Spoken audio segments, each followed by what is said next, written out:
I'm Sandra Smith with McDonald Realty, and I'm excited to introduce you to my new listing here at 181 Isleview Drive. This is a fantastic location, one of my favorite on the island. What's so great about it is we're surrounded by 10-acre properties, and this property enjoys 10 very private acres as well, and yet we're only minutes to town. We've got so many extra things happening on this property for gardening enthusiasts. We've got a turnkey fenced-in garden area with all the key components: good soil, good sun, and good water.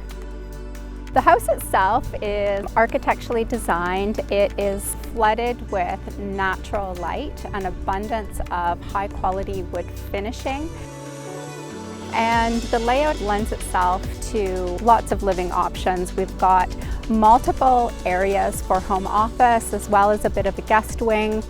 We've got the house hooked up to the Mount Maxwell community system, arguably the best community system on the island, as well as 20,000 gallons of catchment for irrigating the property.